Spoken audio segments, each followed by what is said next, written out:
Sometimes the greatest acts of courage come not from conquering our enemies, but from conquering the hatred that lives within our own hearts. Every soul deserves redemption, even those who have forgotten what mercy looks like beneath years of war paint and blood. Grey Wolf was the most feared Comanche warrior in all of West Texas, a ghost who struck frontier settlements like lightning, leaving nothing but smoke and terror in his wake. For 7 brutal years, his war cry had echoed across the plains, sending entire communities into hiding behind barricaded doors and shuttered windows. The very mention of his name could empty saloons, close schools, and turn brave men into trembling shadows of themselves.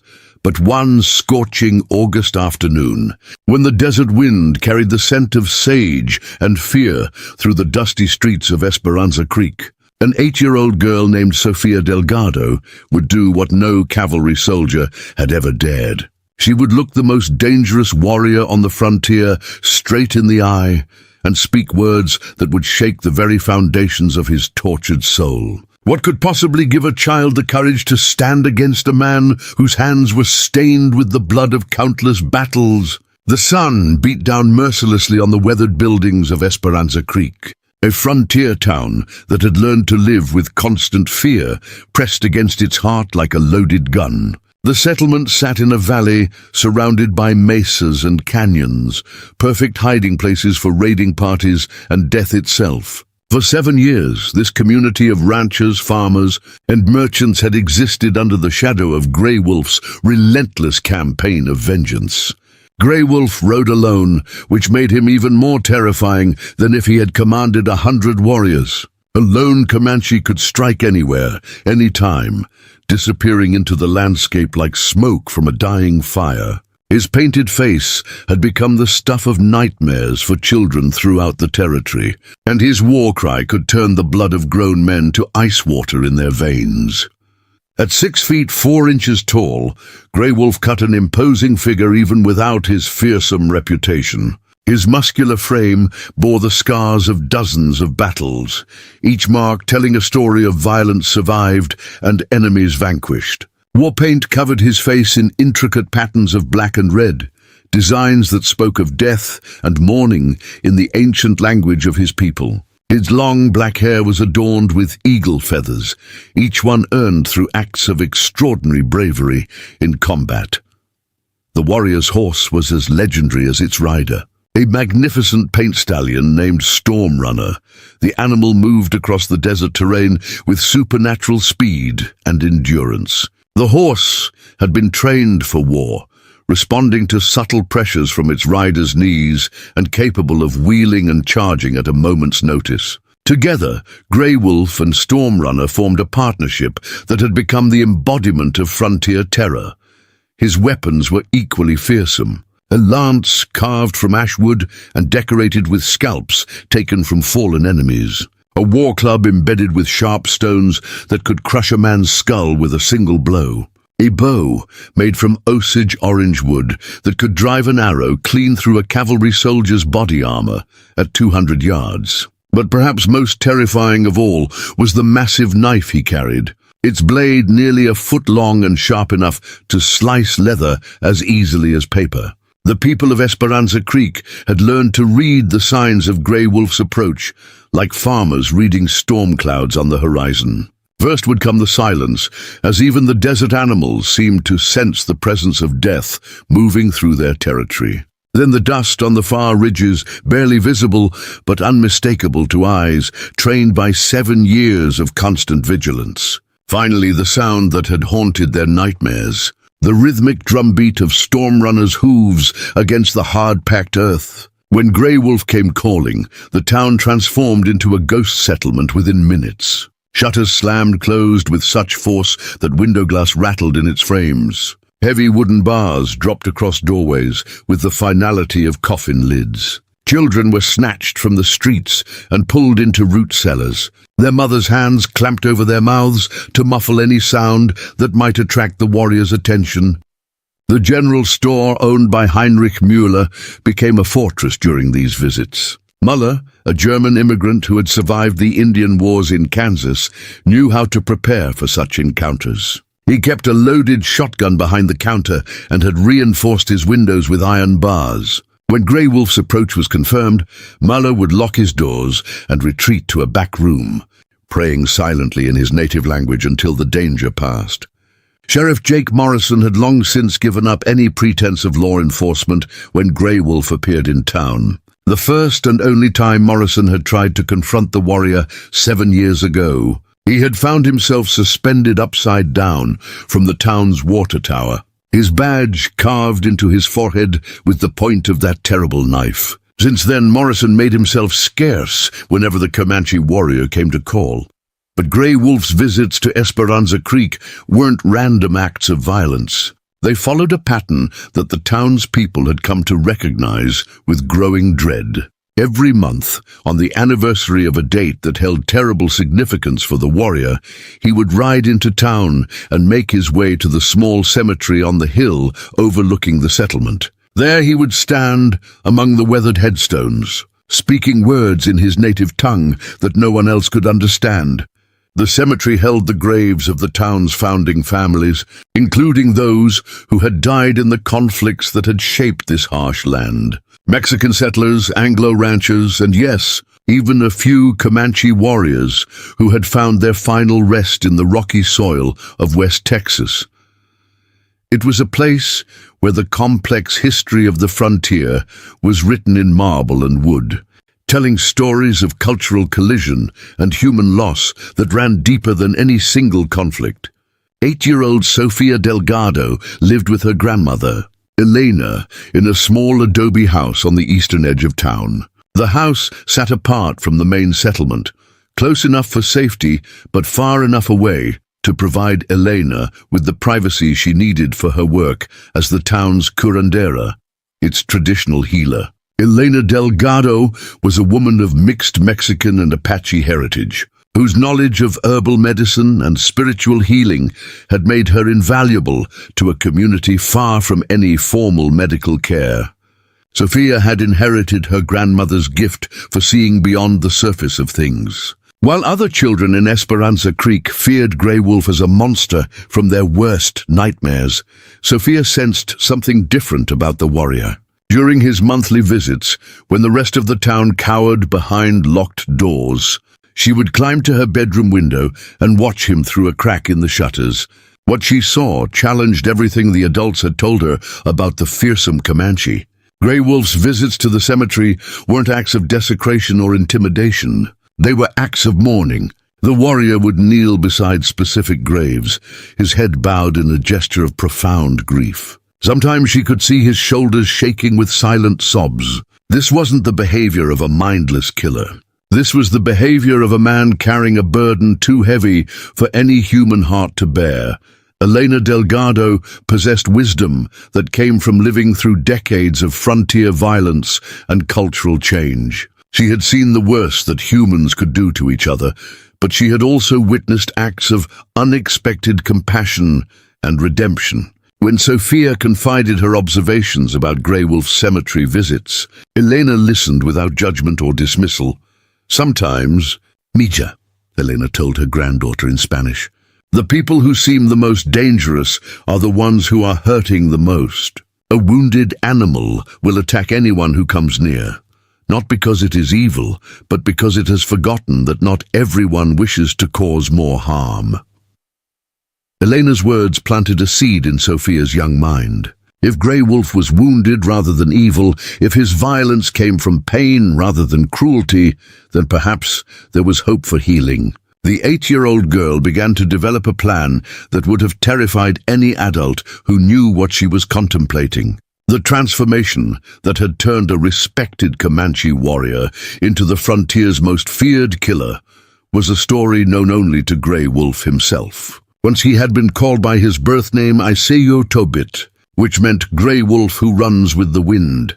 He had been a protector of his people, a man who valued honor above personal glory, and who believed that true strength came from defending those who could not defend themselves. But the frontier was a place where good intentions collided with harsh realities, where cultural misunderstandings could escalate into deadly conflicts with terrifying speed. 7 years ago, Grey Wolf's world had been shattered by an encounter that would transform him from protector to predator, from healer to harbinger of death. The details of that transformation were buried deep in his heart, surrounded by layers of pain and rage that had hardened like scar tissue over a wound that refused to heal.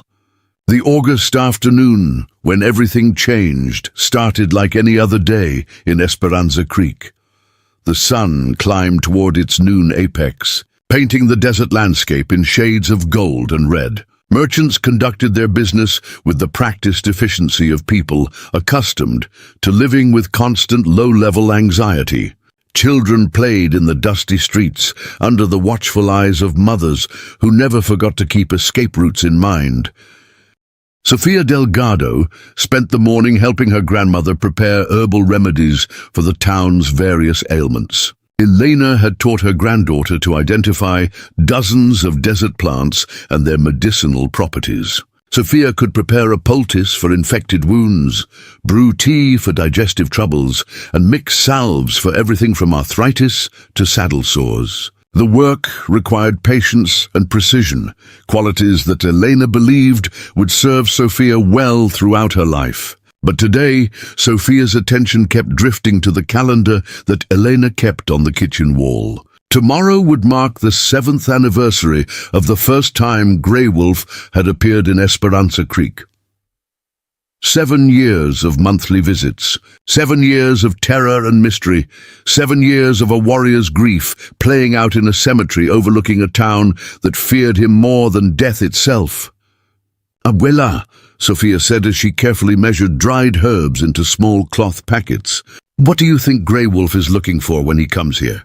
Elena paused in her work, considering the question with the seriousness she brought to all of Sofia's inquiries. "Perhaps he is looking for something he has lost, Mija. Or perhaps he is looking for something he hopes to find." The cryptic answer only intensified Sofia's curiosity about the mysterious warrior. That afternoon, while Elena napped during the day's peak heat, Sofia climbed to her bedroom window and studied the cemetery on the hill. Even from this distance, she could make out the individual headstones and the weathered wooden crosses that marked the graves of Esperanza Creek's dead.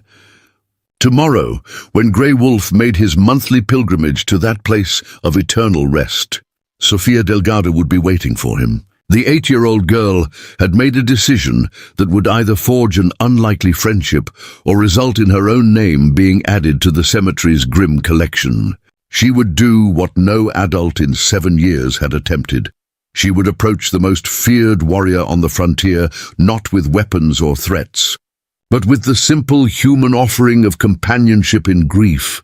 The stories of Grey Wolf's raids had become legend throughout West Texas.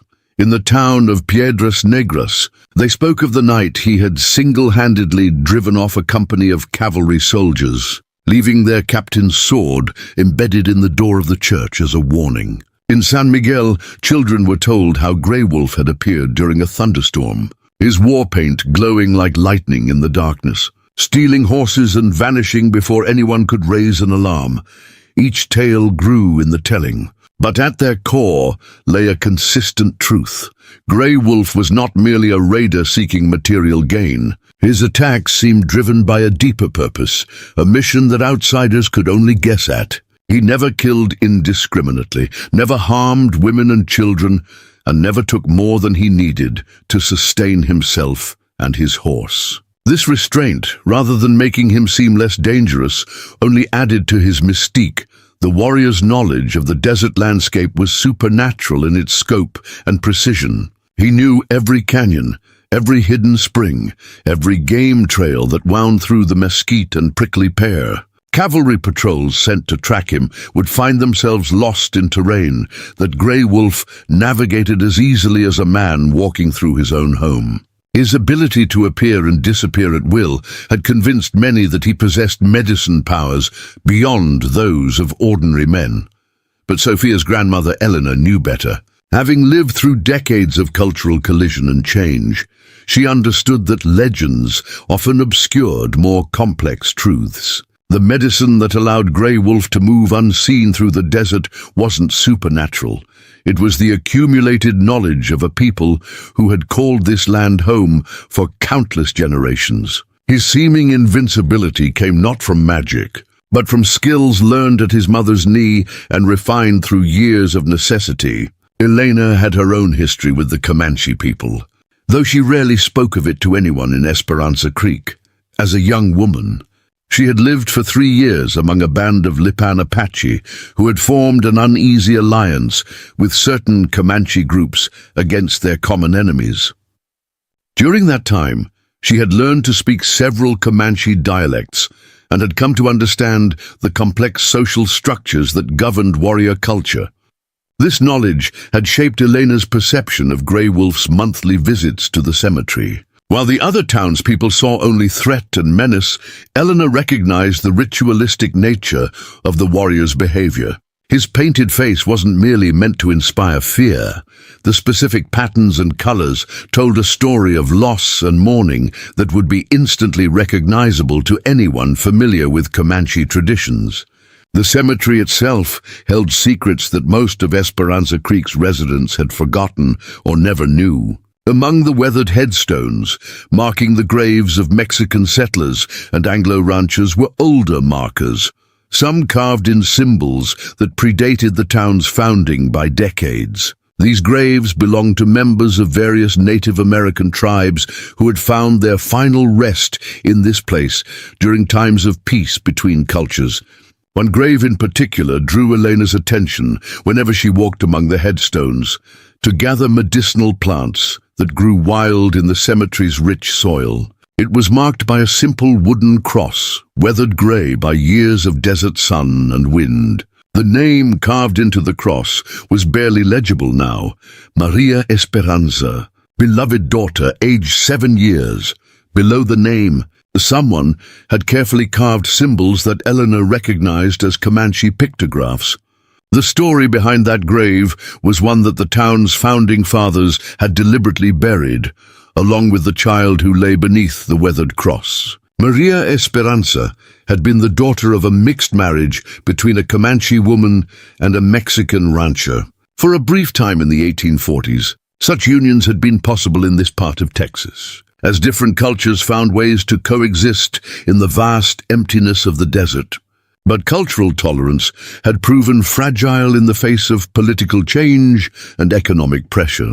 When the Mexican-American War ended and Texas became part of the United States, attitudes toward Native Americans hardened considerably. What had once been viewed as pragmatic alliances became seen as dangerous liaisons with hostile forces. Mixed families found themselves unwelcome in both worlds, belonging fully to neither.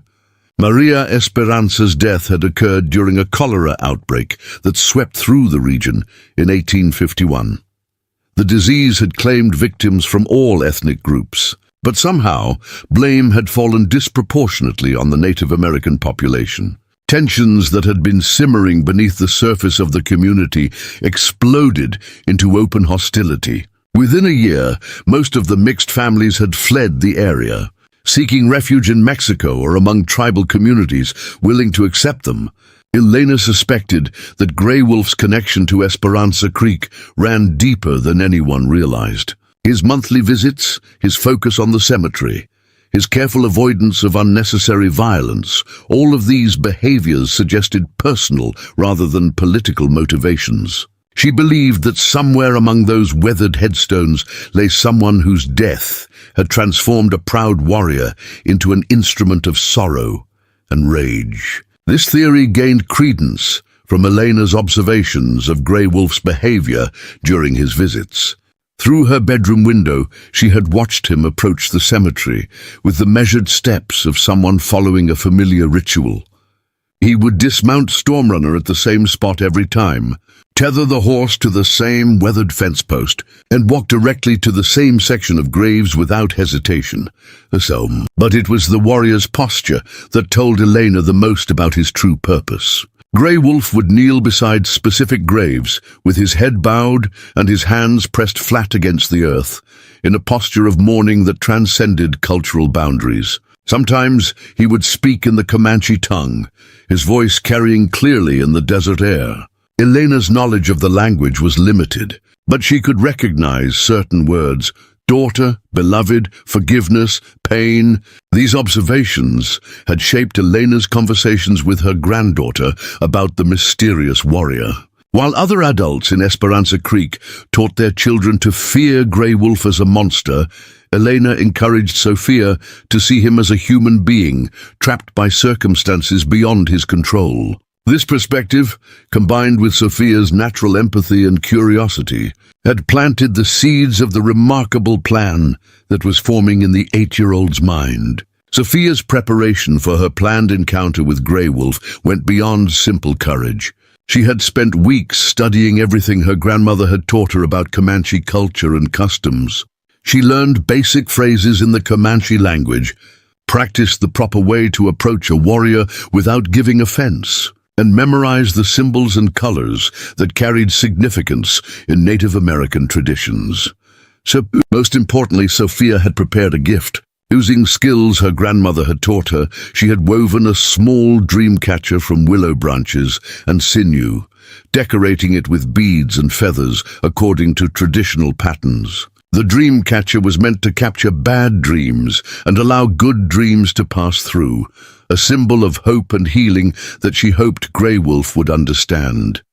The night before Grey Wolf's expected arrival, Sophia lay in her narrow bed and listened to the sounds of the desert settling into darkness. Coyotes called to each other across the mesas, their voices blending with the whisper of wind through mesquite branches. Somewhere in that vast landscape, a warrior was making his way toward Esperanza Creek, carrying sorrows that had shaped 7 years of legend and fear.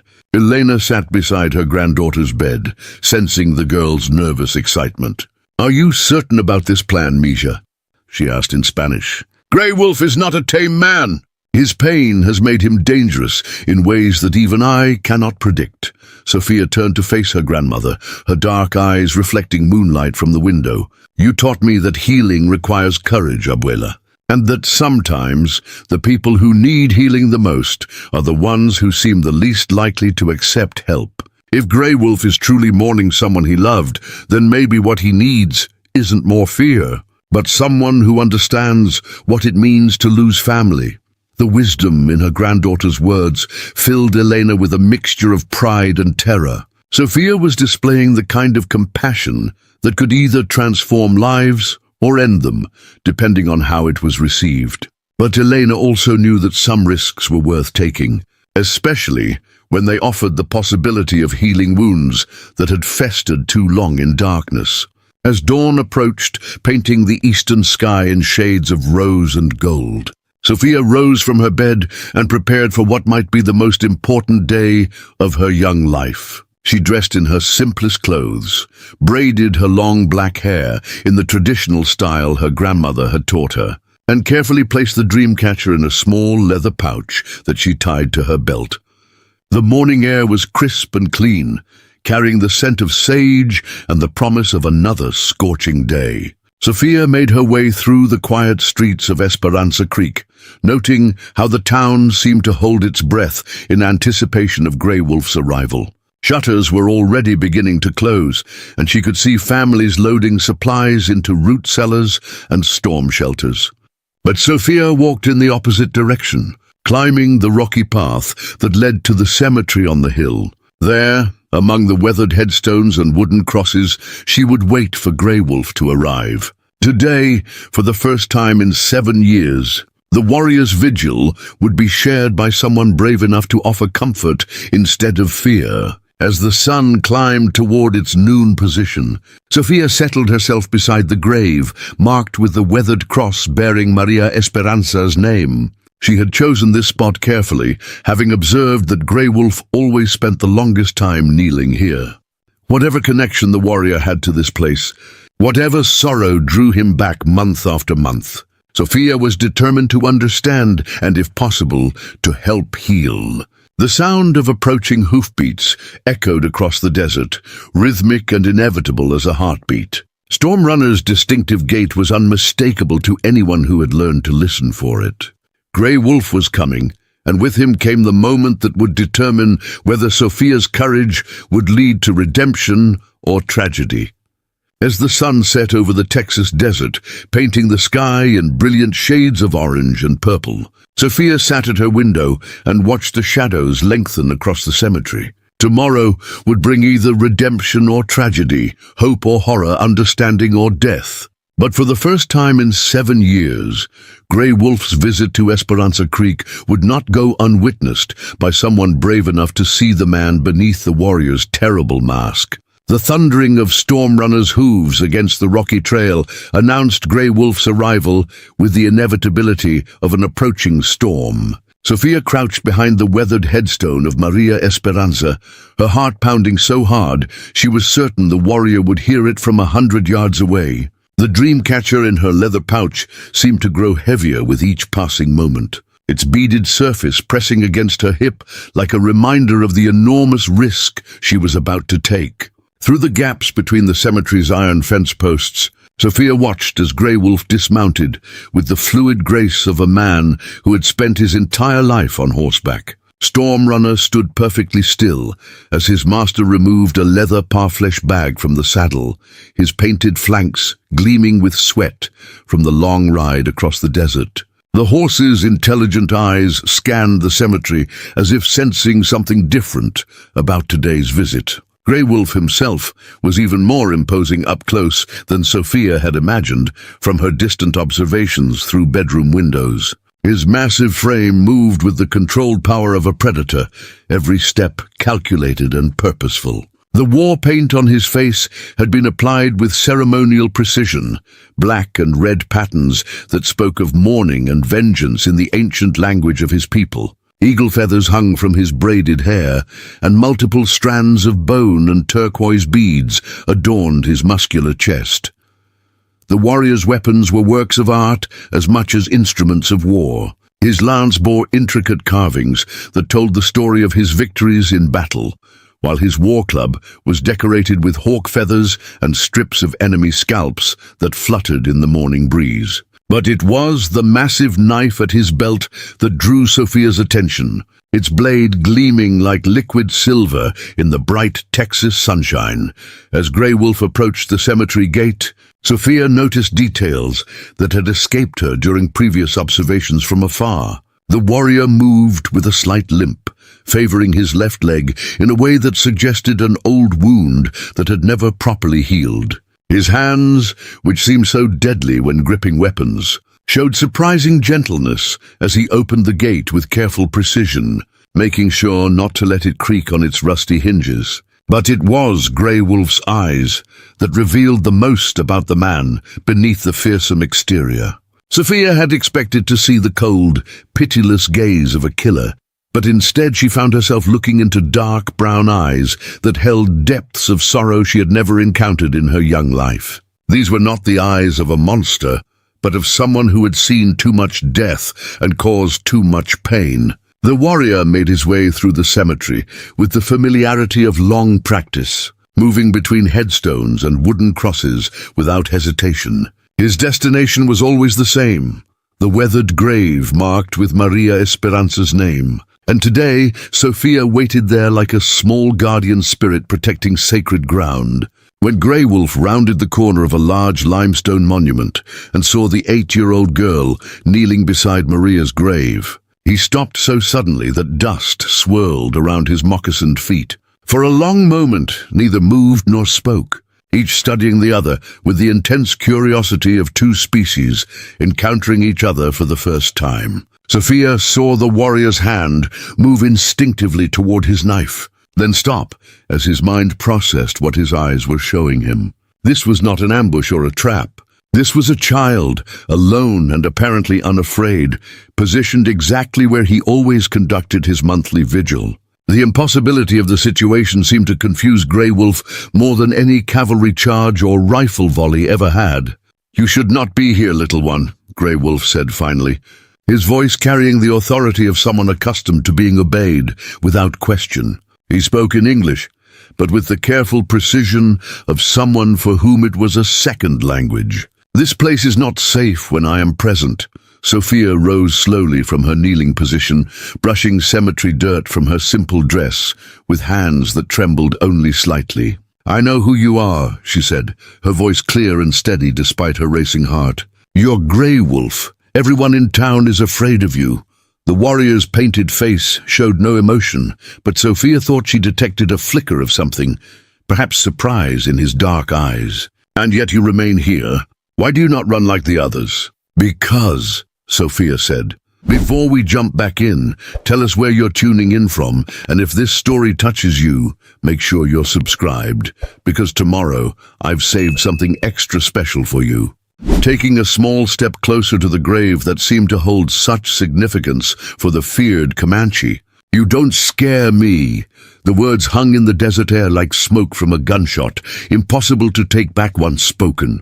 Grey Wolf's entire body went rigid, his muscles tensing as if preparing for battle. In 7 years of terrorizing the Texas frontier, no one had ever spoken to him with such casual fearlessness. Grown men had begged for their lives. Cavalry officers had negotiated for safe passage, but this small girl looked at him as if he were simply another person, rather than the embodiment of frontier nightmare. "You should be afraid," Grey Wolf said, his voice dropping to a dangerous whisper. "I have killed more men than you have years of life. I have burned settlements to the ground and left widows weeping in the ashes. Fear is the only wisdom when facing me."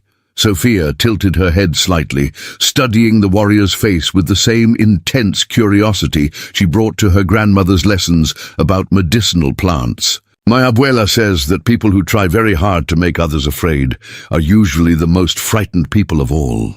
She says fear is like a sickness that spreads from person to person until everyone forgets how to be brave." The simple observation hit Grey Wolf like a physical blow. This child had identified the truth that he had been running from for 7 years. His campaign of terror had been born not from strength, but from his own overwhelming fear of facing the pain that lived in his heart. "Your grandmother speaks dangerously," Grey Wolf said, but this tone had lost some of its menace. "Such words could bring harm to those who speak them. She also says that dangerous words are sometimes the most important ones," Sophia replied, reaching slowly into her leather pouch to retrieve the dream catcher she had crafted. "She taught me that healing requires courage, and that the people who need healing most are often the ones who seem least likely to accept help." Grey Wolf's eyes fixed on the dream catcher as Sophia held it out toward him, his expression shifting from confusion to something approaching wonder. The small woven circle was decorated with traditional patterns that he recognized from his childhood, before war and loss had transformed him into something his own mother would not have recognized. "You made this," he said, and for the first time his voice carried no threat, only surprise tinged with an emotion he had not felt in years. "These are the old patterns, the sacred designs. How does a Mexican child know the ways of the Comanche people?" "My abuela lived among the Apache when she was young," Sophia explained, still holding the dream catcher between them like an offering. "She learned that all people share the same needs, to love and be loved, to mourn their dead and to hope for better days. The patterns may be different, but the feelings underneath are the same." Grey Wolf stared at the dream catcher for a long moment, his weathered hands clenching and unclenching at his sides. Sophia could see the internal struggle playing out across his painted features as the warrior fought against impulses that had governed his behavior for 7 long years. "I cannot accept gifts," he said finally, his voice rough with emotions he had thought long buried. "I am not a man who deserves kindness from children or anyone else. The things I have done, the people I have killed, they have placed me beyond the reach of such mercy." Sophia lowered the dream catcher, but did not put it away, instead holding it gently in both hands as she considered her response. "My father died when I was 6, she said quietly. "For a long time after, I was angry at everyone and everything. I broke my toys, I yelled at my abuela. I even kicked our dog because I was so mad that Papa wasn't coming home anymore." Grey Wolf found himself listening with an attention he had not given to anyone's words in years. There was something in the child's voice that reminded him of his own daughter's way of speaking, a combination of wisdom and innocence that had the power to cut through defenses that no warrior's weapon could breach. "What changed?" he asked, surprised to find himself genuinely curious about her answer. "Abuela told me that being angry was like drinking poison and expecting other people to get sick," Sophia said, unconsciously echoing wisdom that had been passed down through generations of her family. "She said Papa wouldn't want me to spend my life being mad about things I couldn't change. She said the best way to honor someone you've lost is to become the person they believed you could be." The words struck Grey Wolf with the force of a lance thrust, penetrating armor that had protected his heart for 7 years. He could hear his own daughter's voice in Sophia's words. Remember conversations beside their lodge fire about the importance of choosing courage over anger, hope over despair. "You speak of things you are too young to understand," Grey Wolf said, but his voice lacked conviction. Loss is not a lesson to be learned from books or stories. It is a wound that never heals, a pain that grows stronger with each passing season. "Maybe," Sophia agreed readily, surprising the warrior with her willingness to acknowledge his point. "But my abuela says that even wounds that don't heal can learn to hurt less if you take proper care of them. She says some scars are meant to remind us of what we've survived, not what we've lost." She gestured toward the grave beside which they stood, the weathered cross that bore Maria Esperanza's name. "This is who you come to see every month, isn't it? Someone you loved who died too young?" Grey Wolf's entire body went still, his breathing shallow as if Sophia's question had knocked the wind from his lungs. In 7 years, no one had dared to ask him about his monthly visits to the cemetery. No one had shown enough interest in his humanity to wonder what drew him back to this place of sorrow and memory. "How long have you been watching me?" he asked, his voice barely above a whisper. "Since I was old enough to understand what I was seeing," Sophia admitted without shame. "At first I thought you were a monster, like everyone said. But monsters don't kneel beside graves. They don't speak gentle words to the dead. They don't cry when they think no one is watching." The accuracy of her observations left Grey Wolf speechless. This child had seen through his carefully constructed mask of terror to the grieving father underneath, had witnessed the private moments of vulnerability that he thought he had hidden from the world. "You should not have seen those things," Grey Wolf said, his voice thick with emotions he had forbidden himself to feel. "They were not meant for the eyes of others." "Maybe not," Sophia agreed. "But I did see them, and they showed me that you're not really a monster at all. You're just a person who's been hurt so badly that you forgot how to feel anything except angry." She held up the dream catcher again, its beaded surface catching the morning sunlight. "This is supposed to catch bad dreams and let good ones pass through. My abuela says that sometimes we need help remembering that good dreams are still possible." Grey Wolf stared at the offered gift, his mind racing with memories and emotions that he had kept locked away for so long that experiencing them felt like learning to breathe again. The dream catcher represented more than just a child's kindness. It was a bridge between the man he had been and the man he might still become. "Tell me about her," Sophia said suddenly, settling herself cross-legged on the ground beside Maria Esperanza's grave. "Tell me about the person you come here to remember." The request was so unexpected, so different from anything Grey Wolf had experienced in his years of isolation, that he found himself sinking to his knees beside the small grave without conscious decision. For a moment, they knelt together in the cemetery's profound silence, the feared warrior and the fearless child, united by their proximity to death and their shared understanding of loss. "Her name was Little Star," Grey Wolf said finally, his voice so quiet that Sophia had to lean closer to hear him. "She was 7 years old when she died, the same age as the girl buried here. She had her mother's eyes and her grandmother's gift for seeing the good in everyone she met." The words came slowly at first, rusty from disuse, but as Grey Wolf continued speaking, they began to flow more freely. He told Sophia about his daughter's laughter, about the way she would braid flowers into her hair, about her dreams of becoming a great healer who could cure any sickness or injury. She believed that every person had something beautiful inside them, Grey Wolf continued, his painted face softening as he spoke of happier times. Even our enemies, she insisted, were just people who had forgotten how to see the beauty in themselves and others. I used to think her ideas were foolish, too naive for the harsh realities of our world. What happened to her? Sophia asked gently, sensing that this was the heart of the warrior's transformation from protector to predator. Grey Wolf was quiet for so long that Sophia wondered if he had decided not to answer. When he finally spoke, his voice carried 7 years of accumulated pain and regret.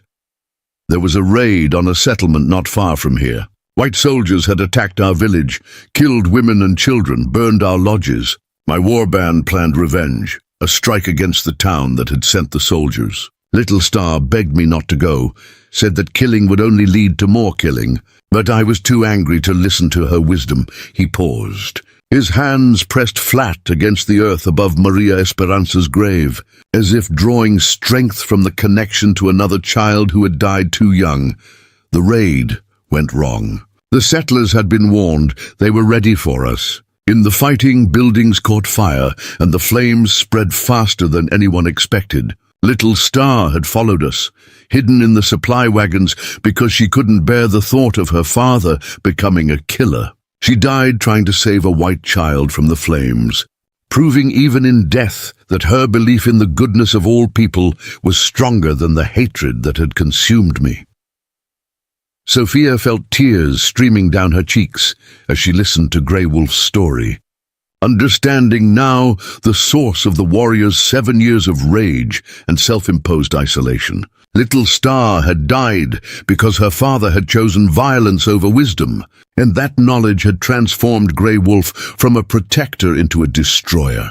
I became everything my daughter had feared I would become, Grey Wolf continued, his voice breaking with emotion.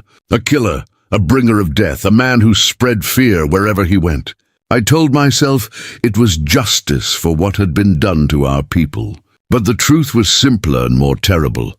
I was punishing the world for my own failures as a father.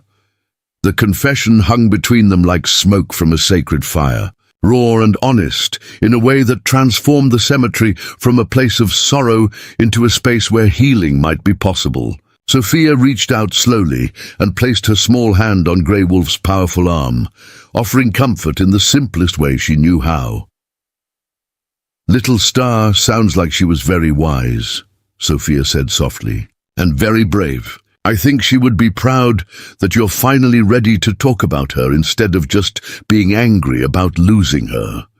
Grey Wolf looked down at the child's hand resting on his arm, amazed by the trust and compassion she continued to show, despite everything she knew about his violent past. You remind me of her, he admitted. The same fearless heart, the same belief that people can be better than their worst actions. Maybe that's why I wasn't afraid to approach you, Sophia suggested. Maybe Little Star's spirit guided me here so I could remind you of the man she believed you could be. The possibility hung between them like a prayer, offering hope where there had been only despair for 7 long years. Grey Wolf carefully took the dream catcher from Sophia's hands, his calloused fingers gentle as they traced the traditional patterns she had woven with such care. Thank you, he said simply. And in those 2 words, Sophia heard the beginning of a transformation that would echo across the frontier for years to come. The most feared warrior in West Texas was remembering how to accept kindness, and in doing so, he was taking the first step toward reclaiming his humanity. Word of Sophia's encounter with Grey Wolf spread through Esperanza Creek like wildfire through dry grass. But the stories that reached the townspeople bore little resemblance to what had actually transpired in the cemetery. Mrs. Henderson, the blacksmith's wife, swore she had seen the warrior carrying off the Delgado girl, slung over his horse like a sack of grain. Tom Brennan claimed he'd heard screaming from the direction of the graveyard, though he'd been 3 miles away shoeing horses at the time. The truth was far more extraordinary than any of the wild tales being whispered behind closed shutters and locked doors. Sophia had returned home before noon, dusty from kneeling in the cemetery dirt, but otherwise unharmed. Carrying with her a secret that would change everything, the people of Esperanza Creek thought they knew about their most feared enemy.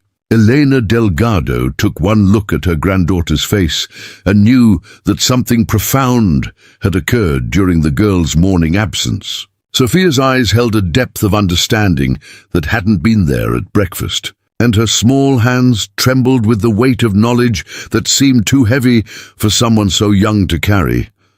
"Mija," Elena said gently, guiding Sophia to their small kitchen table and pouring her a cup of cool water from the clay pitcher they kept in the shade. "Tell me what happened in the cemetery today." Sophia drank the water slowly, organizing her thoughts before speaking. When she finally began to describe her encounter with Grey Wolf, her words came in a rush of excitement and emotion that made Elena's heart race with a mixture of pride and terror. "He's not a monster, Abuela," Sophia insisted, her dark eyes bright with the fervor of someone who had experienced a revelation. "He's just a father who lost his daughter. Like I lost Papa. His little girl died trying to save a white child from a fire, and he's been carrying that guilt around like a stone in his chest for 7 years. Elena listened without interruption as Sophia recounted the entire conversation. From Grey Wolf's initial shock at finding her in the cemetery, to his tearful acceptance of the dream catcher she had woven for him. The old woman's knowledge of frontier politics and cultural tensions allowed her to fill in details that Sophia, in her innocence, had not fully grasped. "The raid he spoke of," Elena said thoughtfully. "I remember hearing about it from travelers passing through. It was during the worst of the Indian Wars, when both sides were committing terrible acts in the name of justice. Many children died that summer, Comanche and white alike." She rose from the table and moved to the window that faced toward the cemetery, her weathered hands gripping the sill as she gazed up at the hill where her granddaughter had just accomplished something that seasoned diplomats had never attempted. "You did something very brave today, Sophia," Elena continued, "but also very dangerous. Grey Wolf may have accepted your kindness, but that doesn't mean he's ready to change the path he's been walking for 7 years. Healing takes time, and wounded animals can still bite even when they're being helped." Sophia nodded solemnly, understanding that her grandmother's warning came from love rather than fear.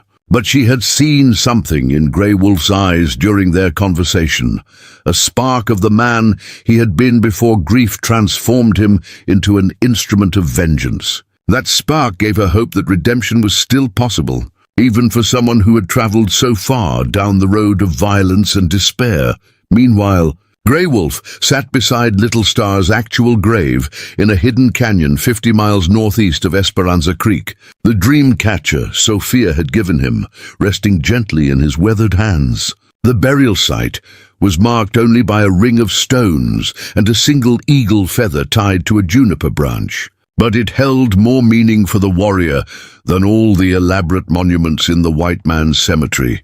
For 7 years, Grey Wolf had made 2 pilgrimages each month, one to his daughter's true resting place, and another to the grave of Maria Esperanza, the mixed-blood child whose death had precipitated the raid that claimed Little Star's life. The monthly visits to Esperanza Creek had been acts of penance, a way of forcing himself to confront the consequences of his choices by standing beside the grave of another innocent child who had died because of frontier violence.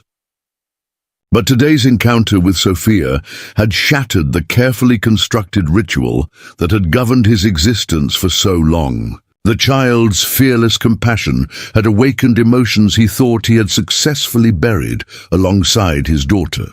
And now he found himself remembering not just Little Star's death, but her life.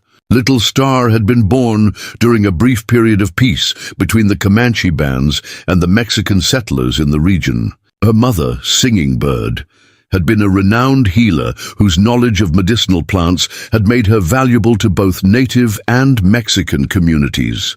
During those peaceful years, cultural exchange had flourished, with Comanche families trading horses and buffalo hides for metal tools and woven goods.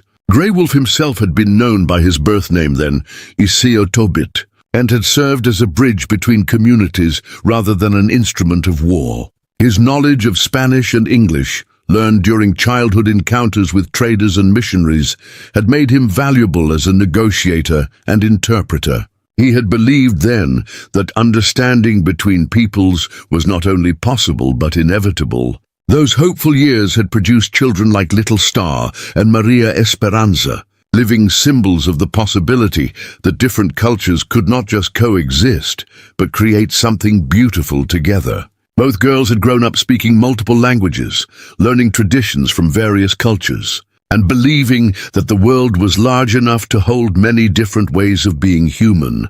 The transformation had begun with a misunderstanding that spiraled into violence with terrifying speed. A Comanche hunting party, tracking wounded deer, had inadvertently crossed onto land claimed by white settlers. The settlers, already nervous about recent Indian raids in neighboring counties, had opened fire without attempting to communicate. 3 young Comanche warriors had died, including Grey Wolf's nephew, a boy barely 18 years old. Grey Wolf had tried to prevent retaliation, arguing for negotiation and compensation according to traditional Comanche justice customs. But grief-stricken relatives of the dead warriors had demanded blood vengeance, and tribal councils had sided with them. The raid on the settlement, where Maria Esperanza lived, had been planned as a swift strike to capture horses and supplies while avoiding casualties. Instead, it had become a massacre that haunted Grey Wolf's dreams even now. Panicked defenders had barricaded themselves in buildings that quickly became death traps when cooking fires spread to hay stores and ammunition supplies. In the chaos and smoke, it had become impossible to distinguish between combatants and civilians, between aggressors and victims. Little Star had followed the war party despite her father's explicit orders to remain with the women and children in the main camp. She had hidden in a supply travois, believing that her presence might prevent the violence she sensed was coming. When the buildings began to burn, she had tried to rescue a white child trapped in the schoolhouse, pushing the boy through a window before the roof collapsed and claimed her own life. Grey Wolf's discovery of his daughter's body had completed his transformation from peacemaker to destroyer. The grief had been too vast to contain, too raw to process, and he had channeled it into a campaign of terror that had lasted 7 years. Every raid, every act of violence, every moment of fear he had inflicted on frontier communities had been an attempt to make the world feel the same pain that consumed him.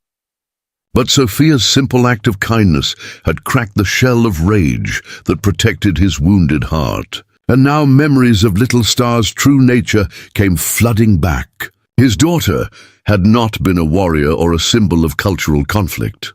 She had been a healer in training, learning plant lore from her mother and dreaming of a world where her mixed heritage would be a bridge rather than a burden. The dream catcher in his hands represented everything Little Star had believed about the fundamental goodness of human nature. Sophia had created it according to traditional patterns that spoke of protection and hope, offering it to a man who had spent 7 years proving that hope was a dangerous illusion. Yet somehow the child's faith in redemption had touched something in Grey Wolf that he thought was dead forever. As the afternoon sun reached its peak, Grey Wolf made a decision that would have seemed impossible just hours earlier. He carefully wrapped the dreamcatcher in soft deerskin and placed it in his medicine bundle alongside the few precious items that remained from his previous life. A braid of Little Star's hair, a small wooden doll he had carved for her 6th birthday, and a piece of turquoise that Singing Bird had worn on their wedding day. The warrior rose to his feet and walked to the edge of the canyon, where Stormrunner waited patiently in the shade of a massive cottonwood tree. For 7 years, this hidden canyon had been his sanctuary, the only place where he could lower his guard and grieve openly for everything he had lost. Now it felt like a prison, a place where he had been hiding from the possibility of healing. Grey Wolf mounted Stormrunner and turned the horse toward Esperanza Creek, but not with the usual purpose of intimidation and terror. Today, he would return to continue the conversation that Sophia had begun, to explore the possibility that redemption might still be within reach for even someone who had traveled as far into darkness as he had.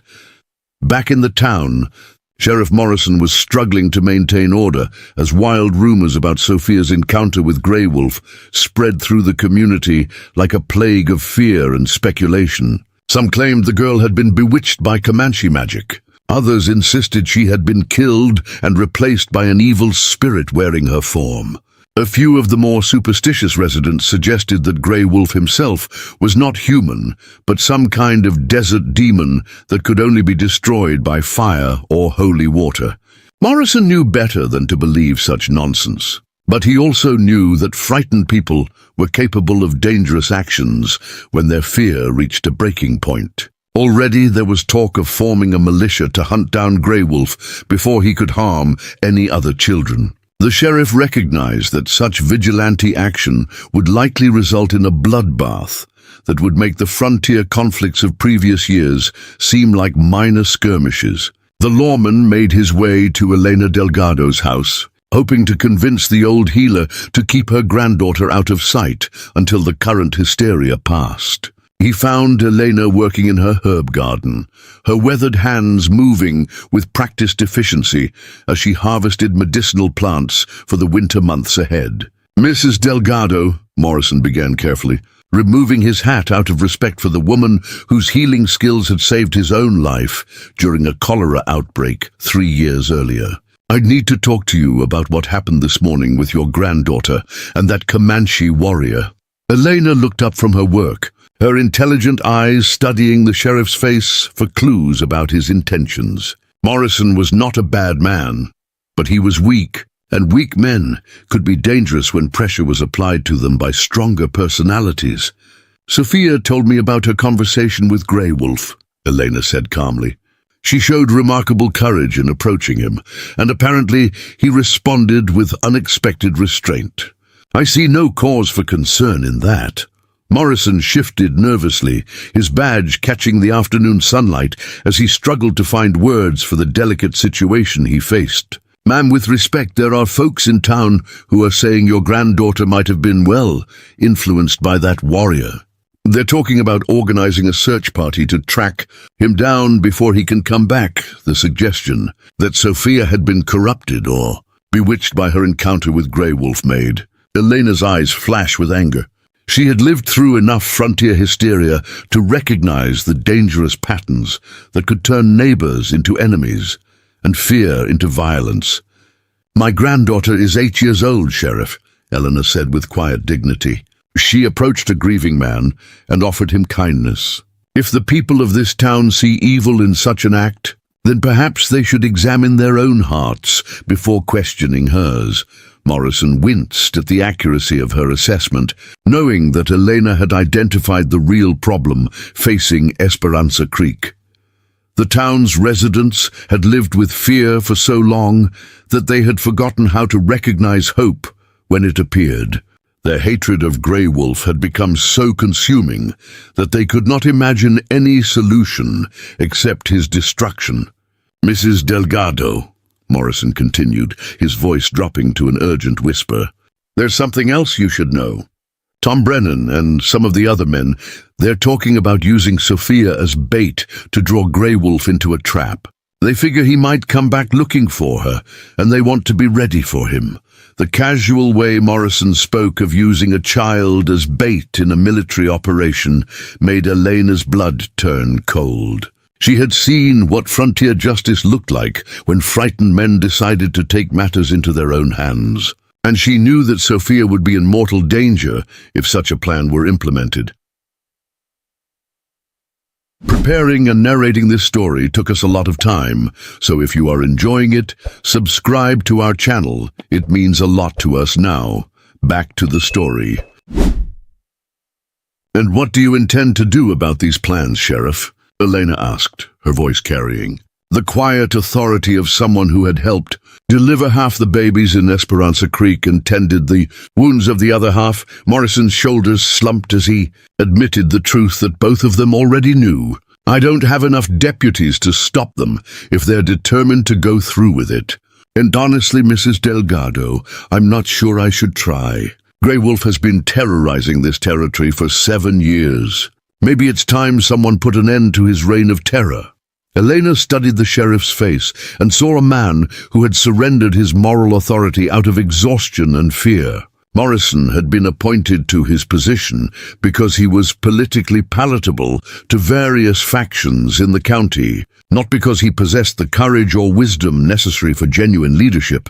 "Sheriff Morrison," Elena said with the patient tone she used when explaining basic concepts to slow learners, "if you allow the men of this town to use my granddaughter as bait in their war against Grey Wolf, you will be responsible for whatever tragedy follows."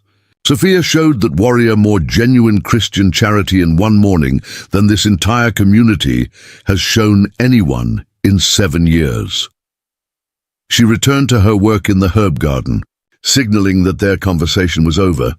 Morrison lingered for a moment, clearly hoping for some form of reassurance or guidance, but Elena had said everything she intended to say. The sheriff would have to choose between courage and cowardice on his own. As the sun began its descent toward the western horizon, Sophia sat at her bedroom window and watched the cemetery on the hill, where she had experienced the most important morning of her young life. The dream catcher was gone, carried away by a warrior who was beginning to remember what it felt like to hope. But its absence felt like a presence rather than a loss. Elena joined her granddaughter at the window, placing a protective hand on the girl's shoulder as they looked out over the town that had become a powder keg of fear and speculation. "Mija," Elena said softly, "I need you to listen carefully to what I'm about to tell you. There are people in this town who want to hurt Grey Wolf, and they might try to use you to do it." Sophia turned to face her grandmother, her young face serious as she processed the implications of Elena's warning. "They want to use me as bait," she said with the matter-of-fact clarity that often surprised adults. "Like hunters do when they want to catch dangerous animals." Elena nodded, impressed as always by her granddaughter's ability to understand complex situations despite her youth. "Exactly like that, which means we need to be very careful about what we do next. Your act of kindness this morning was beautiful and brave, but it may have consequences that neither of us anticipated." As night fell over Esperanza Creek, Grey Wolf made his way through the darkness toward the town that had become the center of his monthly pilgrimage. But tonight he came not as an agent of terror, but as a man seeking to understand what had happened to him in a cemetery that morning when a fearless child had offered him the gift of redemption. The amber glow of oil lamps flickered through the windows of Brennan's saloon as 15 men gathered around.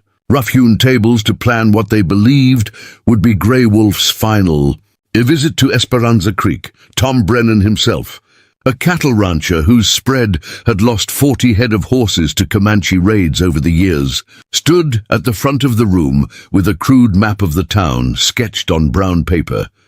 "Gentlemen," Brennan announced, his weathered face grim with determination, "we all know the devil will be back. That Delgado girl has somehow gotten his attention, and mark my words, he'll come looking for her. When he does, we'll be ready for him." The assembled men represented the core of Esperanza Creek's leadership, though leadership was perhaps too generous a term for the collection of fear-driven merchants and ranchers who had never faced a real test of their courage. Heinrich Miller clutched a shotgun across his knees, his German accent thick with nervousness as he spoke. "How can we be certain he will return? Perhaps the child's encounter frightened him away permanently." Muller's question drew skeptical looks from the other men, who understood better than the immigrant storekeeper that predators like Grey Wolf were not easily discouraged. "That warrior has been coming here every month for 7 years, replied Doc Harrison, the town's physician and one of the few men present with actual military experience. He's got some kind of ritual or obsession connected to our cemetery. One conversation with a little girl isn't going to break a pattern that's been 7 years in the making. Harrison's assessment carried weight, because he had served as a field surgeon during the Indian Wars and had seen firsthand the psychological patterns that governed warriors like Grey Wolf. The doctor's presence lent credibility to the vigilante planning session, though he privately harbored serious doubts about the wisdom of their proposed course of action. "The way I see it," continued Brennan, pointing to locations marked on his hand-drawn map, "we position riflemen here, here, and here, covering all the approaches to the cemetery. When Grey Wolf shows up for his monthly visit, we'll have him in a crossfire with no escape route." The plan was tactically sound in its basic conception, but it relied on assumptions about Grey Wolf's behavior that might prove fatally incorrect. The men assumed he would follow his established pattern, approaching the cemetery in daylight and remaining there long enough for them to execute their ambush. None of them considered that 7 years of survival on a hostile frontier had given the warrior instincts that would detect their trap long before he rode into it. "What about the girl?" asked Pete Morrison, the sheriff's younger brother who worked as a deputy when his courage permitted such dangerous employment. "If we're using her as bait, we need to make sure she's positioned where Grey Wolf can see her but where she won't get caught in the crossfire." The casual discussion of using an 8-year-old child as bait in a military operation revealed the moral bankruptcy that fear had wrought in Esperanza Creek's leadership. These men, who considered themselves pillars of civilization and defenders of Christian values, were planning to endanger an innocent child in their quest for vengeance. Doc Harrison shifted uncomfortably in his chair, his medical oath and his conscience warring with his desire to see Grey Wolf eliminated as a threat to the community. "Gentlemen, I feel compelled to point out that using a child as bait is not only morally questionable, but tactically dangerous. If something goes wrong with our timing, we could end up with a dead little girl on our hands." Brennan's response revealed the callous calculation that had taken root in his heart after years of living with constant fear. "Doc, we've all got children in this town. If sacrificing one saves the rest, that's a trade we have to be willing to make. Besides, the Delgado girl brought this on herself by approaching that savage in the first place." The twisted logic of Brennan's argument demonstrated how completely the frontier's cycle of violence had corrupted the moral reasoning of supposedly civilized men. They had convinced themselves that murdering Grey Wolf was a holy mission that justified any means, including the use of an innocent child as expendable bait. While the men planned their ambush in the saloon's smoky interior, Grey Wolf moved through the darkness toward Esperanza Creek with the silent grace that had made him a legend among both his enemies and his own people. Stormrunner's hooves made no sound on the rocky ground as they navigated terrain that the warrior knew better than the streets of his own childhood village. But tonight, Grey Wolf's approach was different from his previous visits to the town. Instead of the direct route that would take him straight to the cemetery, he circled wide through the surrounding mesas and canyons, his warrior's instincts detecting something unusual in the patterns of light and activity below. 7 years of survival had taught him to recognize when prey was attempting to become predator.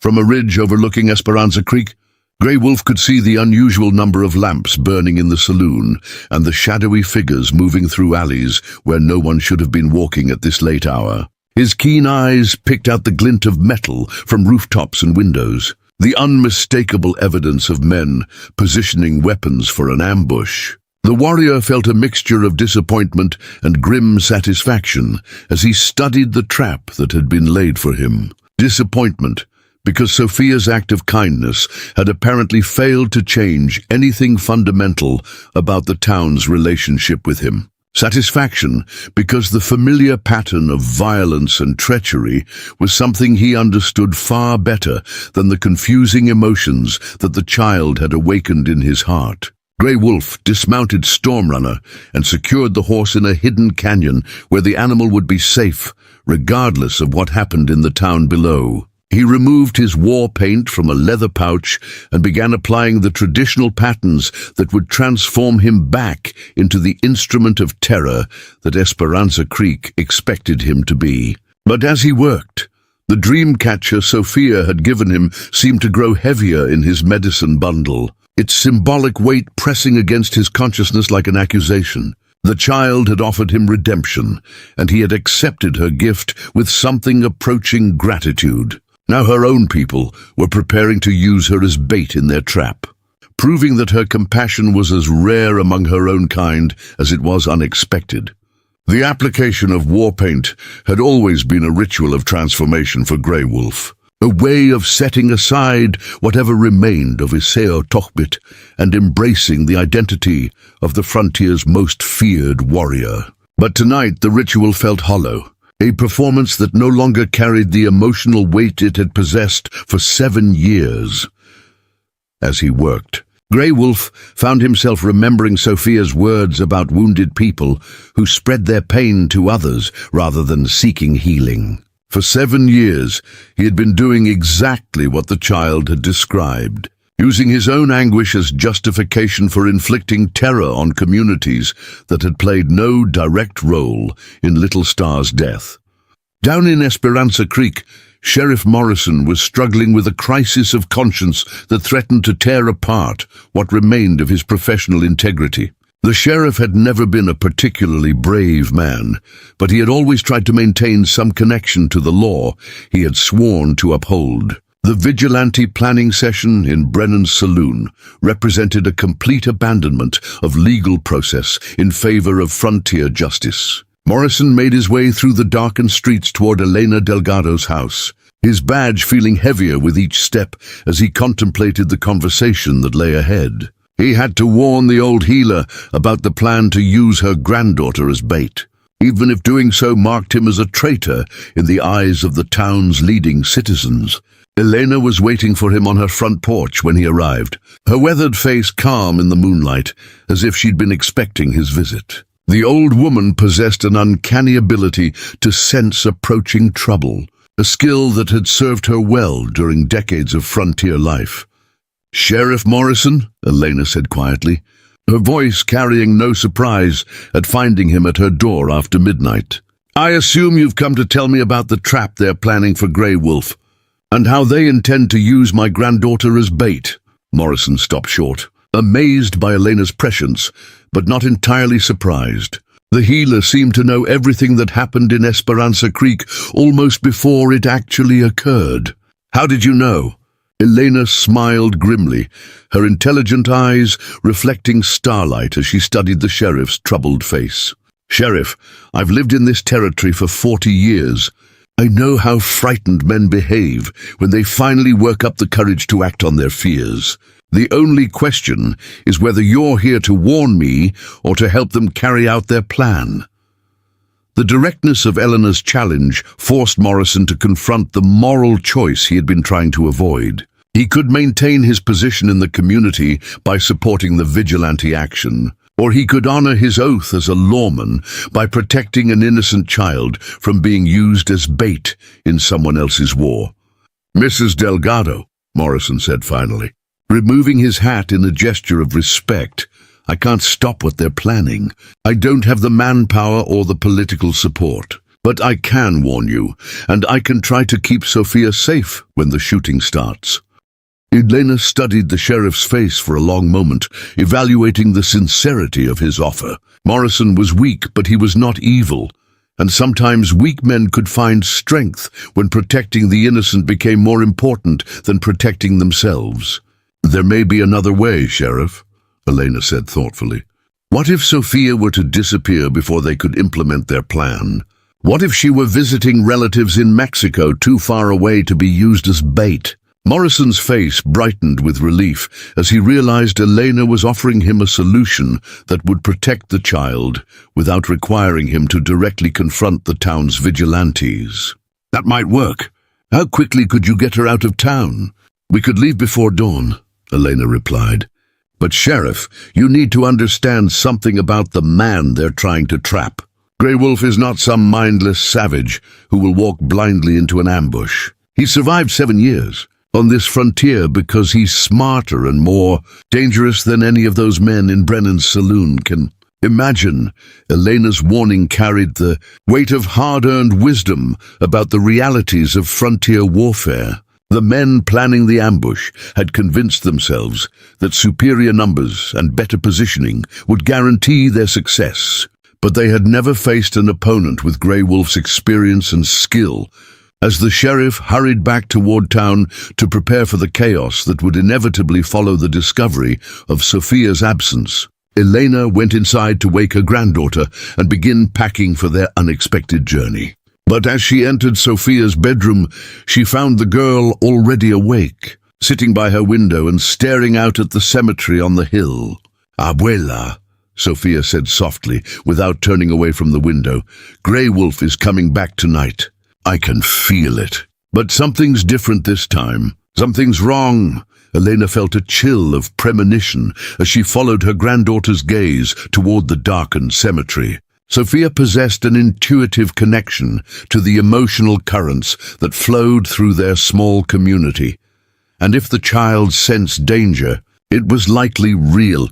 "We need to leave, Mija," Elena said urgently, moving to the dresser to gather Sophia's few belongings. "The men in town are planning to hurt Grey Wolf, and they want to use you to do it. We must be gone before they come looking for you." But Sophia remained at the window, her young face troubled by thoughts too complex for her years. "What if Grey Wolf comes looking for me and I'm not here? What if he thinks I betrayed him like everyone else has? He'll go back to being angry and hurt, and all the progress we made will be lost." Elena paused in her packing, struck by the mature wisdom of her granddaughter's concern. Sophia understood that her disappearance would be interpreted by Grey Wolf as abandonment, potentially undoing whatever healing had begun during their cemetery conversation. "Sometimes, Mija," Elena said gently, "we have to choose between physical safety and emotional healing. Tonight, your physical safety must come first. Grey Wolf is a warrior who has survived 7 years of war. He will understand why you had to leave." But even as Elena spoke the words, she wondered if they were true. Would Grey Wolf understand Sophia's absence as a necessary precaution, or would he see it as proof that the child's kindness had been a trick designed to lower his guard before the trap was sprung? Meanwhile, from his position on the ridge overlooking Esperanza Creek, Grey Wolf continued his surveillance of the town's preparations for his capture or death. He could see armed men moving into position on rooftops and behind cover, their amateur attempts at stealth painfully obvious to someone trained in the art of war. The warrior's original plan had been simple: approach the ambush from an unexpected angle, eliminate enough of the attackers to scatter the rest, and continue his monthly pilgrimage to Maria Esperanza's grave, as he had for 7 years. But Sophia's dreamcatcher seemed to pulse with warmth in his medicine bundle, reminding him that revenge was no longer the only option available to him. Grey Wolf found himself facing a choice that would have been unthinkable just 24 hours earlier. He could become once again the instrument of terror that these men expected, confirming their worst fears about his nature and ensuring that the cycle of violence would continue. Or he could attempt something that no Comanche warrior in living memory had ever tried. He could walk openly into their trap and trust that Sophia's belief in the possibility of redemption might prove stronger than their commitment to vengeance. The decision required a kind of courage that Grey Wolf had never needed in battle, the courage to make himself vulnerable to people who had every reason to kill him. It meant setting aside 7 years of accumulated rage and grief in favor of the fragile hope that one child's compassion might transform not just him, but an entire community's understanding of what was possible. As dawn approached and the final pieces of the ambush fell into place, Grey Wolf painted his face not with the traditional patterns of war, but with new symbols of his own creation.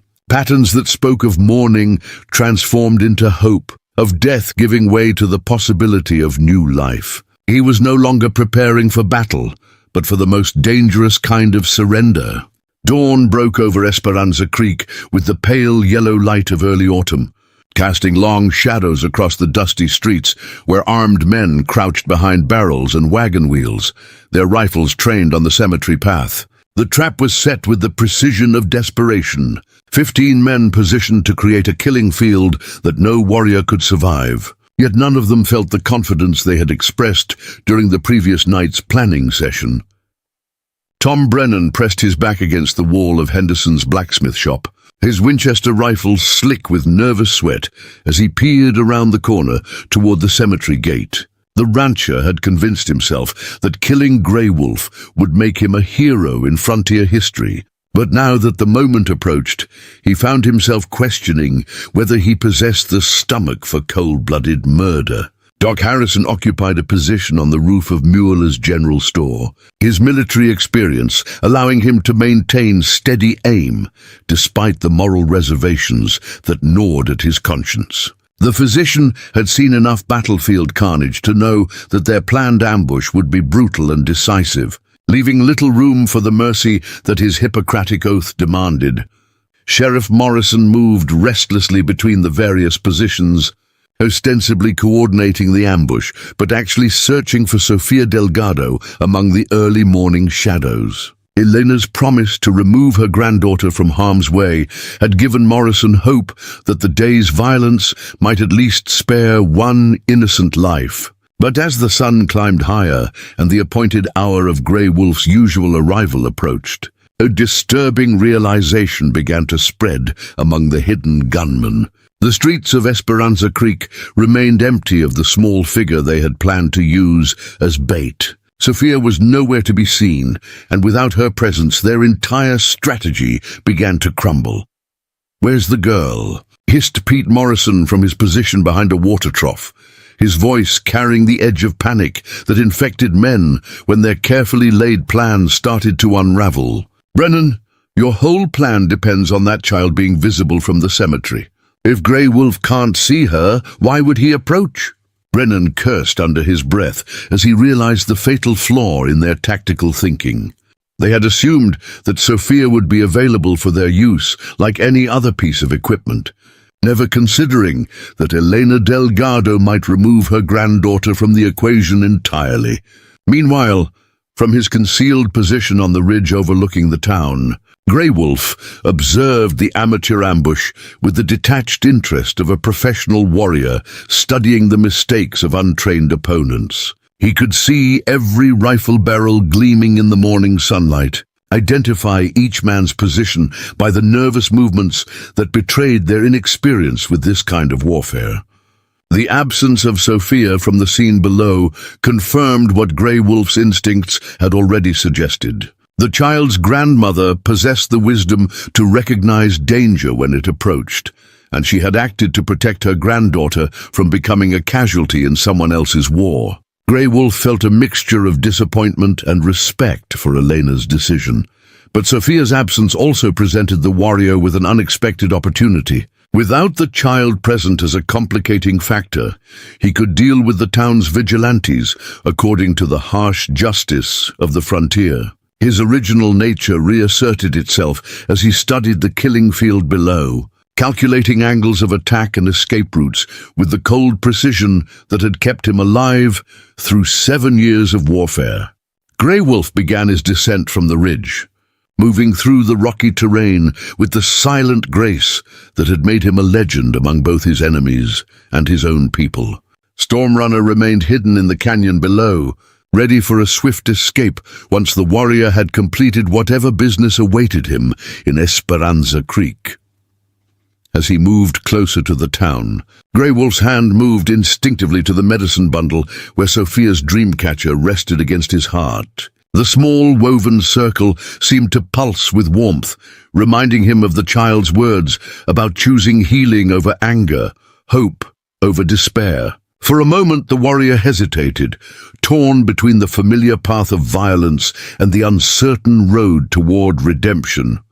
In the hidden canyon, where Eleanor had taken her granddaughter to await the morning's outcome, Sophia sat on a flat rock and stared toward the distant town with eyes that seemed older than her 8 years. The child's intuitive connection to the emotional currents flowing around Grey Wolf told her that something momentous was about to occur. "Abuela," Sophia said quietly, her voice heavy with concern. "Grey Wolf is going to do something terrible today. I can feel his anger building like a thunderstorm.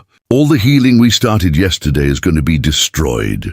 Elena studied her granddaughter's troubled face, recognizing the same gift of prescience that had made the old woman valuable as a healer and counselor to their community. Sophia's sensitivity to the spiritual and emotional dimensions of human conflict was both a blessing and a burden. "Sometimes, Mija," Elena replied gently, "people need to walk through darkness before they can find their way to the light. Grey Wolf has been carrying pain for 7 years. One conversation, no matter how meaningful, cannot undo that much accumulated sorrow." But Sophia shook her head with the stubborn certainty that sometimes possessed children when adults failed to grasp essential truths. He needs to see that someone still believes in him. He needs to know that his choice to accept my gift yesterday meant something real. If I'm not there, he'll think it was all a trick. Elena felt her heart tighten with maternal protectiveness as she recognized the dangerous direction of her granddaughter's thoughts. Sophia was contemplating a return to Esperanza Creek, despite the violence that was about to erupt there. "Child," Elena said firmly, "you cannot save someone who is determined to destroy himself, and you certainly cannot do it by putting yourself in the middle of a gunfight between dangerous men."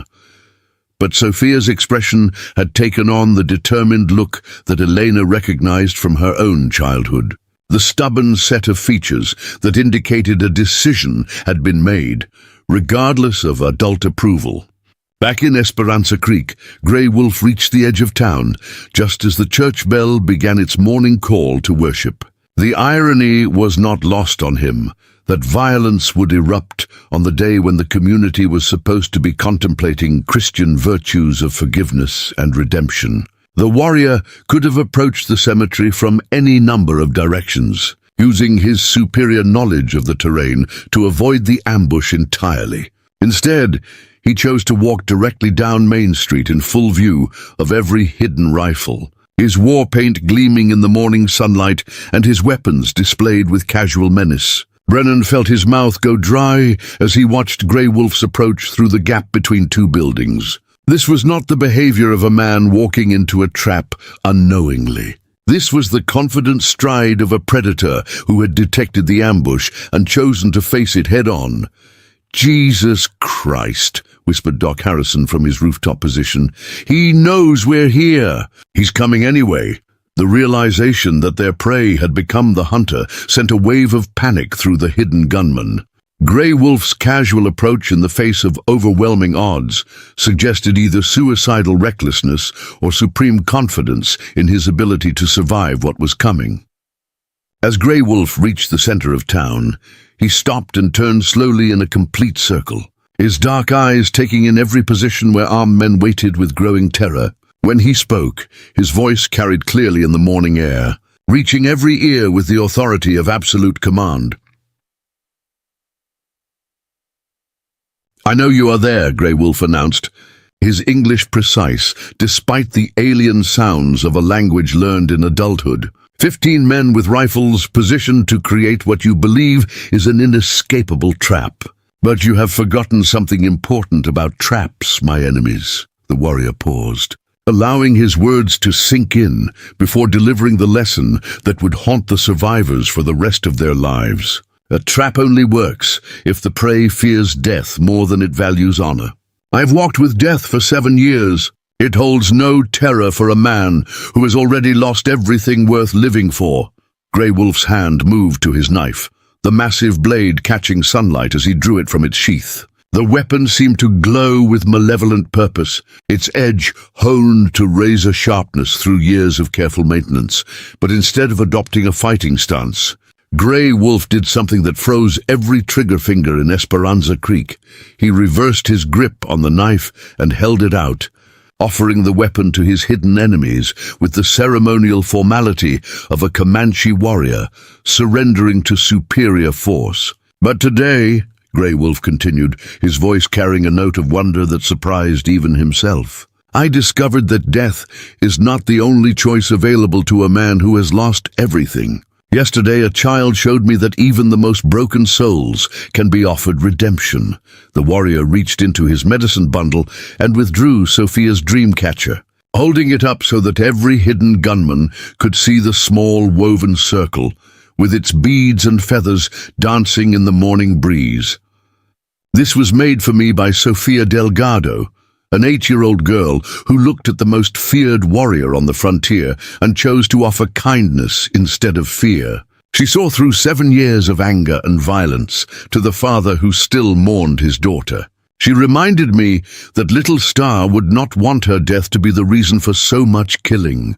Brennan felt his finger tighten on his rifle's trigger, but something in Grey Wolf's voice made him hesitate. This was not the speech of a madman or a savage. This was the testimony of someone who had experienced a profound spiritual transformation. I came here today knowing that you had prepared an ambush, Grey Wolf continued, his voice growing stronger with each word. I could have approached from the canyon behind your positions and killed half of you before you knew I was there. Instead, I chose to walk down your main street because Sofia Delgado taught me that courage is not the absence of fear, but the choice to do what is right despite that fear.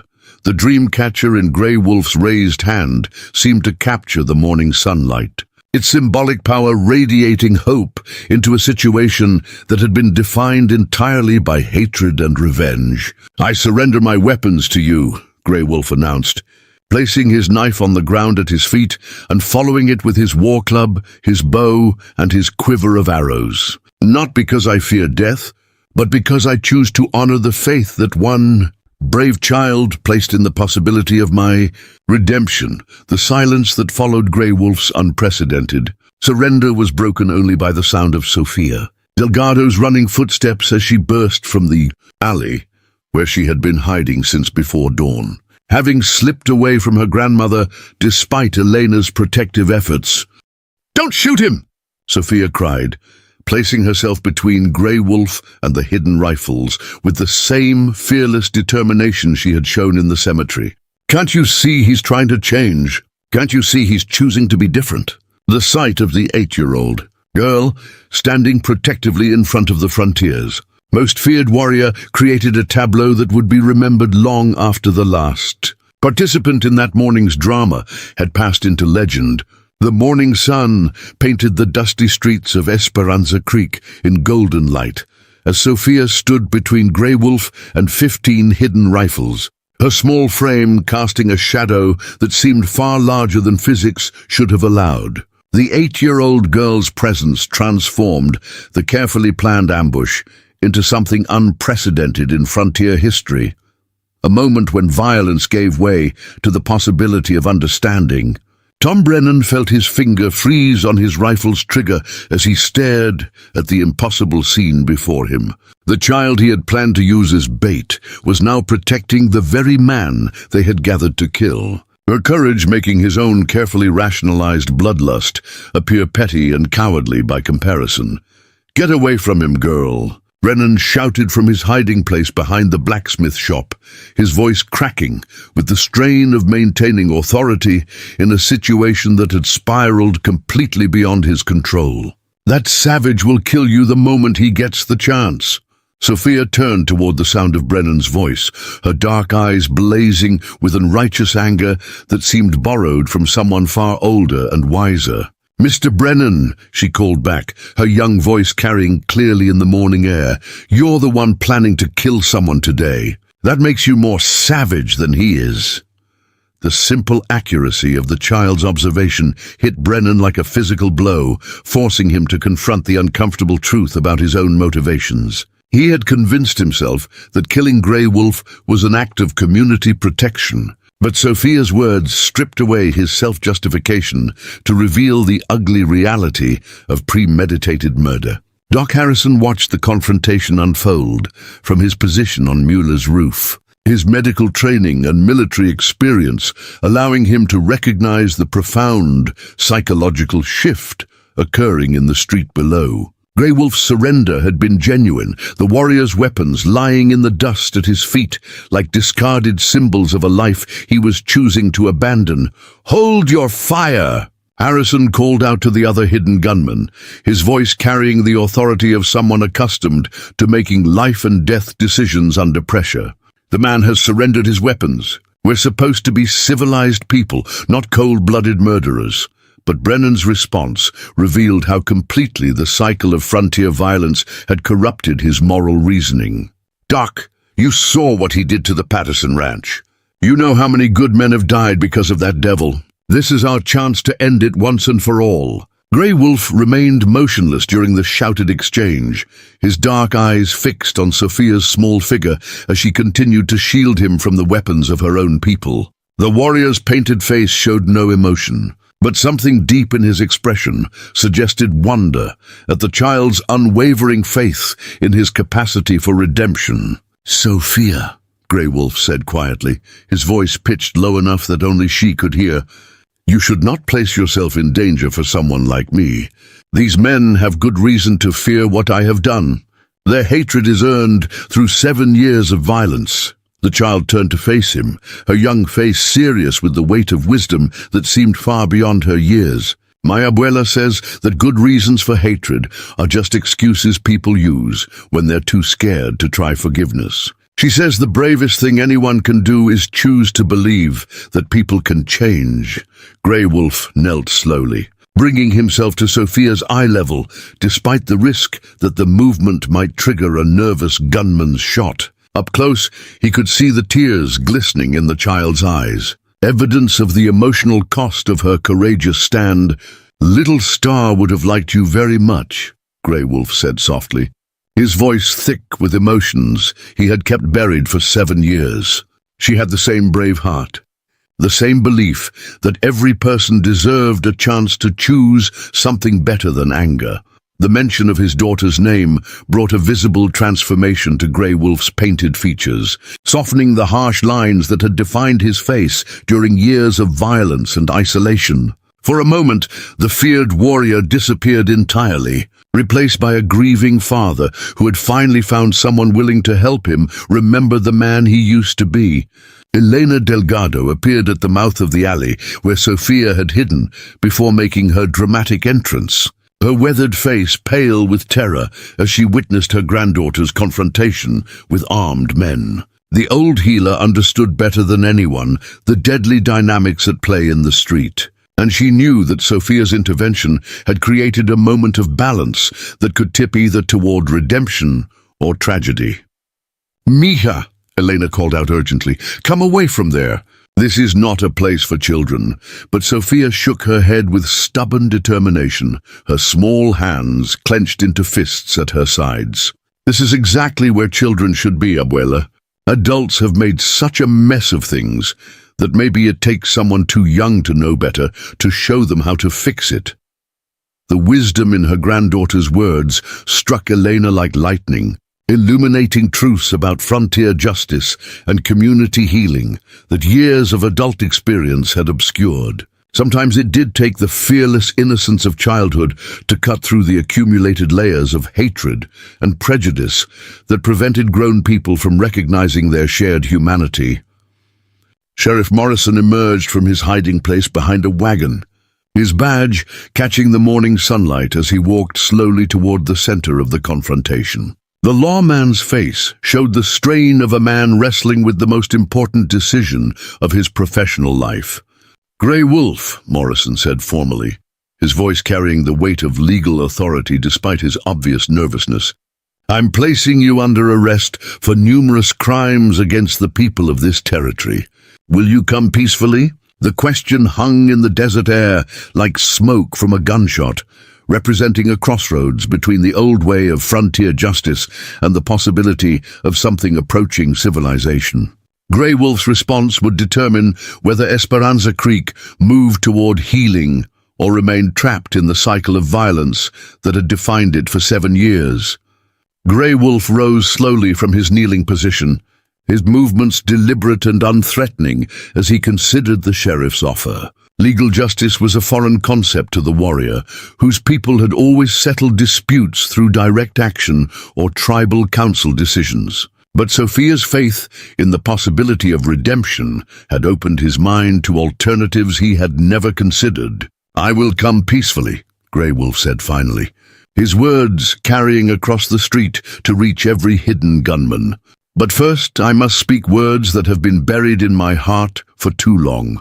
The warrior turned to face the cemetery on the hill where he had conducted his monthly vigil for 7 years, his voice rising in volume as he spoke in the Comanche tongue, his native words flowing like water over stone. Sophia listened intently to the unfamiliar sounds, her intuitive understanding of human emotion allowing her to grasp the meaning even without knowing the language. Grey Wolf was speaking to his daughter, telling Little Star that he was finally ready to honor her memory through healing rather than hatred. When the Comanche words ended, Grey Wolf switched to English so that everyone present could understand his final testimony. "For 7 years, I have dishonored my daughter's memory by becoming everything she feared I would become.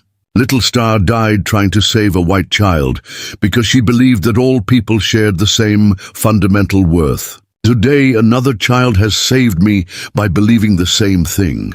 Grey Wolf gestured toward Sophia, his painted face showing a mixture of gratitude and humility that transformed his fearsome appearance into something approaching nobility.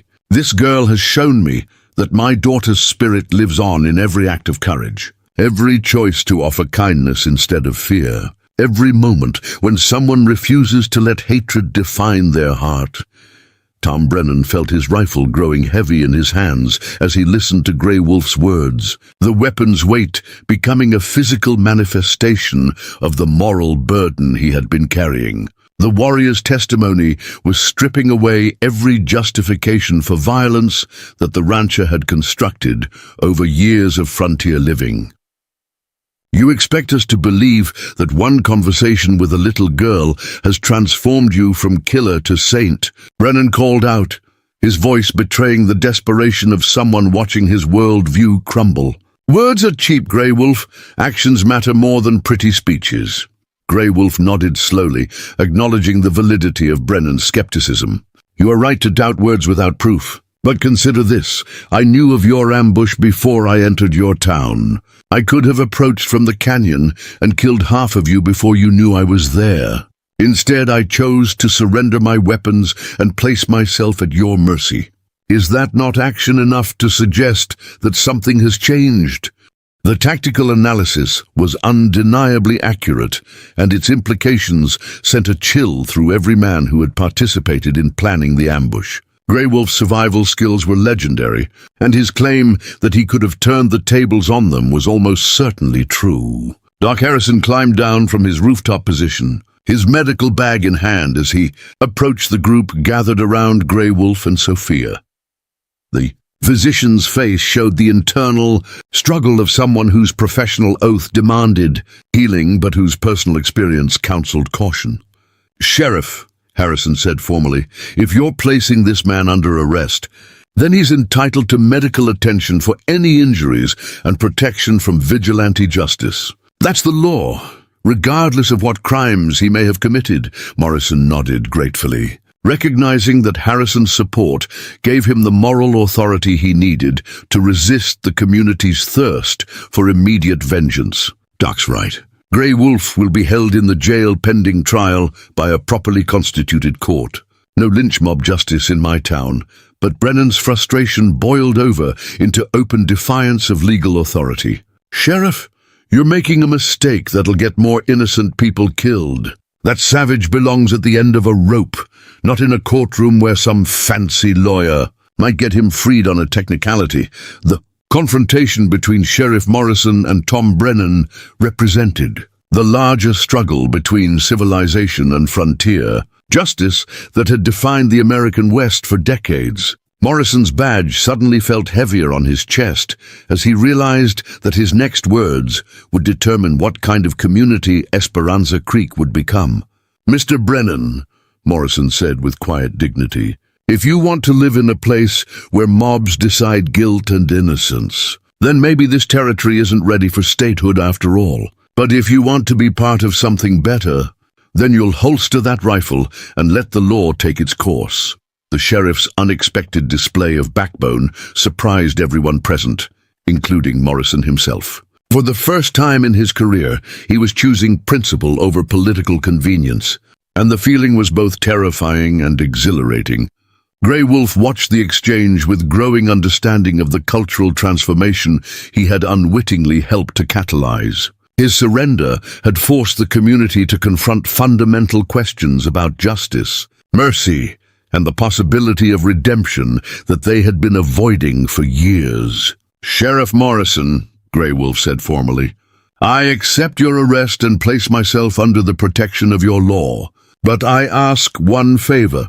Allow me to visit the grave of Maria Esperanza one final time, so that I might tell her spirit that the violence which claimed her life has finally ended." The request was so unexpected, so different from anything the townspeople expected from their most feared enemy, that it rendered them speechless. Grey Wolf was asking not for freedom or mercy, but for the chance to complete a ritual of closure that would transform his monthly pilgrimages from acts of penance into a final gesture of peace. Sophia stepped forward and took Grey Wolf's massive hand in her small one, her touch gentle but confident as she prepared to escort him to the cemetery. "I'll go with you," she said simply. "Little Star and Maria Esperanza shouldn't have to meet each other through sadness anymore. They should meet through hope." As the unlikely procession made its way up the hill toward the cemetery, Elena Delgado whispered a prayer of gratitude for her granddaughter's courage and wisdom. The old healer understood that she was witnessing a moment of grace that would transform Esperanza Creek from a community defined by fear into something approaching redemption. The feared Comanche warrior and the fearless Mexican child walked together toward the weathered grave where their story had begun, their footsteps marking the end of one chapter in frontier history and the beginning of another. Behind them, 15 men lowered their rifles and began the long journey toward understanding that sometimes the greatest victories come not from defeating our enemies, but from discovering that they were never truly enemies at all. Up next, you've got 2 more standout stories right on your screen. If this one hit the mark, you won't want to pass these up. Just click and check them out, and don't forget to subscribe and turn on the notification bell so you don't miss any upload from us.